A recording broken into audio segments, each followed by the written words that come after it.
Hey guys, Brian here. Time for another episode of Day in the Life of Vintage Classic Specialist.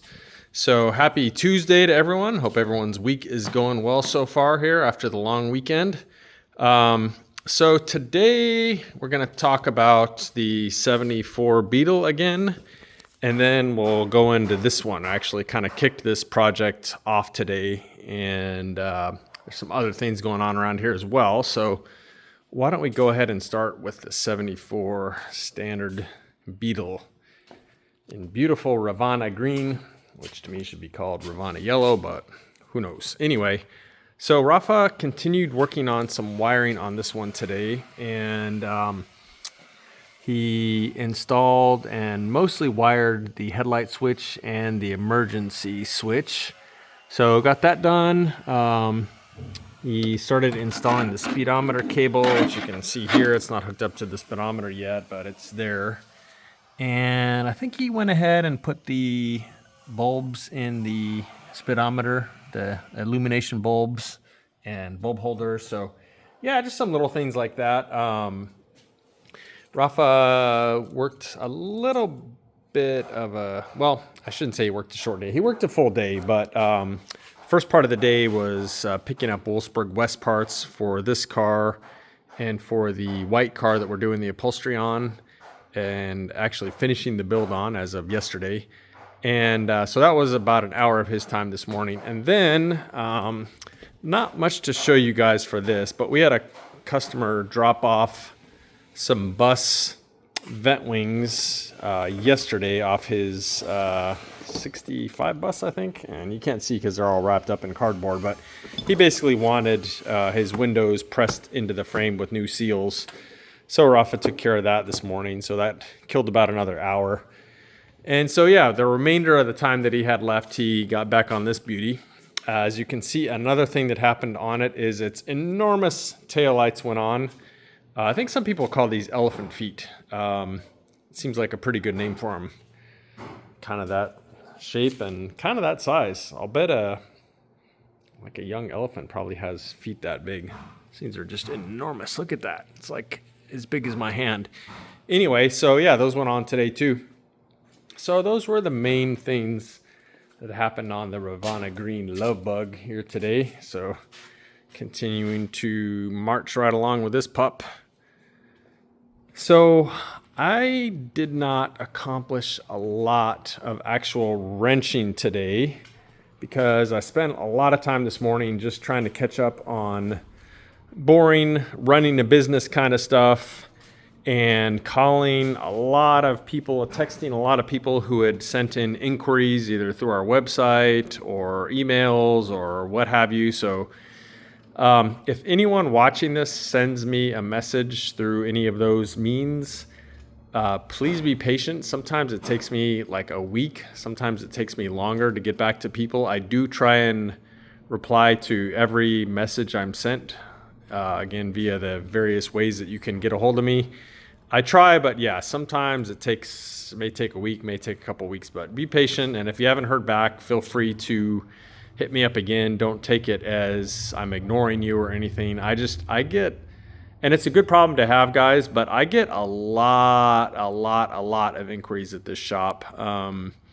Luckily, people seem to be finding us, so I guess our web presence and YouTube and stuff are working. They seem to be working pretty well as far as the volume of people that are getting a hold of us. But again, please be patient if you're trying to get a hold of me. Sometimes it takes me a while, and don't feel bad about pestering me because sometimes I need reminders. Anyway, that's enough of that. So yeah, spent all the way through lunch and into the early part of the afternoon doing boring business type stuff for running a business. And then finally, I got to work on a car. So what I did was I went ahead and started stripping this beauty, which again is the 60, what year is this thing? 64 Beetle here in sea blue that came in for, it's not really a restoration. Well, we're not going to do a paint job, but we're doing nearly everything else. It's not really clear. We're going to just kind of start going through this car and see where it goes. But one of the things is, even though its paint job is really pretty damn nice overall, and the car is definitely being resprayed at some point, and they did a pretty good job, but there are some issues with the paint. If you can see, I don't know if this is gonna show. Yeah, well, it's a little damp right now. I think maybe it's on the other side. There's some orange peel on the car. That maybe it's on the other side. Anyway, there's some orange peel. There's some little things that need addressed. There's some like random holes in the deck lid where somebody probably had some type of like badge or something mounted there. So we're gonna go and we're gonna like do any touch up on the paint, and then we're going to color sand and buff the thing out, and I think it's gonna look pretty amazing. So that is the plan for paint and body on this car. Because again, the paint job looks really nice, and they don't want this thing to be like a show queen. They just want it to look really good. And I'm pretty confident that this paint job, looking at it, that we can get it looking great. Our guys are pretty magic at reviving paint jobs, and this paint job isn't even that bad or that, aged or anything. So yeah, that's gonna be the paint and body on this car. And then as far as the mechanicals are concerned, I think the plan is to build a bigger motor, maybe like 80 horsepower, 1776, probably some small dual carburetors. We'll go ahead and rebuild this transmission. And then I think we're going to probably go ahead and rewire it too. It does seem to be, as far as I can tell, and I haven't looked super close at the wiring yet, but I think it's probably original wiring, and it looks like it's had some splicing and dicing done to it. I noticed that somebody had like spliced into the headlight wires, which looked like they may be original headlight wires, but then they spliced it into this connector that had super thin wires on it, not really the right gauge. The car is still 6 volt, and I need to talk to the owner. I would kind of like to keep the car 6 volts, but still do a 1776, but then with a little 6 volt generator, and then put some like old school air cleaners on it with a kind of like metal mesh style that you might have seen on like an old Porsche or something like that. So I'd kind of like to make it look at least like sort of an old school hot rod motor, again, as far as still being 6 volt and the air cleaners and some little touches like that. So we'll see. I gotta kind of come up with a game plan here and go over it with the owner, and we'll see where it goes. But that's kind of what I would like to do on this car. So stay tuned for that. And then obviously we'll go through the suspension, go through the brakes. I think we had talked about also upgrading to disc brakes on the front. So yeah, lots of little projects on this car. Not obviously not a like a full restoration, but yeah, lots and lots of things to do. So let me talk about the interior on this car. So this car, of course, had like several layers of seat covers on it. And as I was removing the back seat here to get the rear panels out, I noticed peeking out from under the multiple seat covers that were on it, the original cord gray material.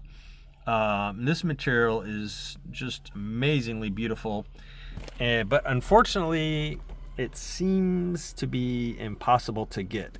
There is another version of this material. If you guys have been following the channel for a while and you remember the One Family Bahama Blue 64 Beetle that we built, we actually found the version of this material that the darker stripes here, instead of being gray like this, are actually more of like a greenish blue.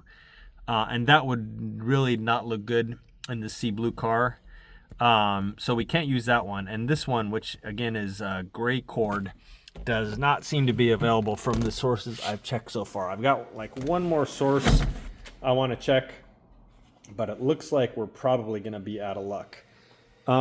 We got pretty excited when we started uncovering the back seat, because it looked like it was in pretty good shape and that we could probably even be able to save it. I mean, look at that. It's actually in pretty remarkable shape. There were some areas where the seams were coming apart. Oh, here we go.